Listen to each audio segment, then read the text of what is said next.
21 पीढ़ी। कहते हैं ब्रह्मा कुमारी वह जो 21 पीढ़ी का उद्धार करे। यह भारत में ही गाया जाता है। भारत में ही तुमको 21 पीढ़ी का वर्षा मिलता है। वहां तुम एक ही देवी देवता धर्म वाले होते हो, दूसरा कोई धर्म नहीं। बाप आकर तुमको मनुष्य से देवता बनाते हैं। पवित्र होने बिगर हम वापस जा कैसे सकते? यहाँ तो सब विकारी पतित हैं। जो धर्म स्थापक हैं वे फिर पालना करते हैं। उनके धर्म की वृद्धि होती जाती है। वापस कोई भी जा नहीं सकता। एक भी एक्टर वापस जा नहीं सकता। सबको सतो प्रधान सतो रजो तमो में आना ही है। ब्रह्मा के लिए भी कहते हैं ब्रह्मा का दिन ब्रह्मा की रात। तो क्या सृष्टि में अकेला ही ब्रह्मा होगा क्या? अभी तुम ब्राह्मण कुल के बन रहे हो। तुम रात में थे, अब दिन में जा रहे हो। तुमको समझाया है कि कितना समय पूज्य पने में रहते हो, कितने जन्म पुजारी बनते हो। जब तक बाप न आए तब तक कोई भ्रष्टाचारी से श्रेष्ठाचारी बन न सके। भ्रष्टाचारी उनको कहा जाता है जो विकार से पैदा होते हैं, इसलिए इसको हेल कहा जाता है। हेल और हेवन दोनों में अगर दुख हो तो फिर तो उनको हेवन ही ना कहा जाए। जब तक पूरा समझा नहीं है तो उल्टे सुल्टे प्रश्न करेंगे। तुमको समझाना है भारत बहुत ऊंच था। जैसे ईश्वर की महिमा अपरंपार है, वैसे भारत की महिमा भी अपरंपार है। भारत क्या था ऐसा किसने बनाया? बाप ने, जिसकी महिमा गाते हैं। बाप ही आकर बच्चों को विश्व का मालिक बनाते हैं। मनुष्य मात्र को दुर्गति से सद्गति में ले जाते हैं, शांति धाम में ले जाते हैं। जिसके लिए ही मनुष्य पुरुषार्थ करते हैं उसको अटल सुख, अटल शांति, अटल पवित्रता कहा जाता है।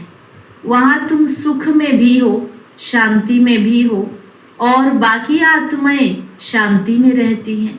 मैक्सिमम जन्म तुम लेते हो, बाकी मिनिमम वाले अटल शांति में रहते हैं।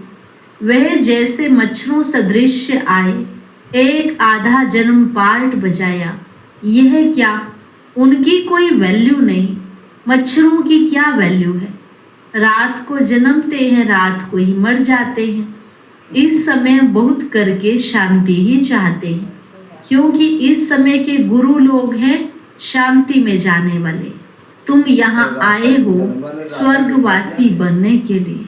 स्वर्गवासी को शांतिवासी नहीं कहेंगे। शांतिवासी निराकारी दुनिया को कहा जाता है। मुक्ति अक्षर गुरुओं से सीखते हैं। माताएं व्रत नेम रखती हैं बैकुंठपुरी में जाने के लिए। कोई मरता है तो भी कहते हैं स्वर्गवासी हुआ। कोई होता नहीं है, लेकिन भारतवासी हेवन को ही मानते हैं। समझते हैं भारत पैराडाइज था। शिव बाबा भारत में ही आकर स्वर्ग की रचना रचते हैं, तो जरूर यहाँ ही रचेंगे, स्वर्ग में तो नहीं आएंगे। कहते हैं मैं आता हूँ स्वर्ग और नर्क के संगम पर। कल्प कल्प के संगम पर आते हैं। उन्होंने फिर युगे युगे लिख दिया है। कल्प का अक्षर भूल गए हैं। यह भी खेल बना हुआ है, फिर वही रिपीट होगा। इस अंतिम जन्म में तुम बाप को और सृष्टि चक्र को जानते हो, कैसे स्थापना होती है नंबरवार, सो अब तुम जानते हो। यह सारा खेल तुम भारतवासियों पर ही बना हुआ है। अब तुम बाप द्वारा राजयोग सीखते हो।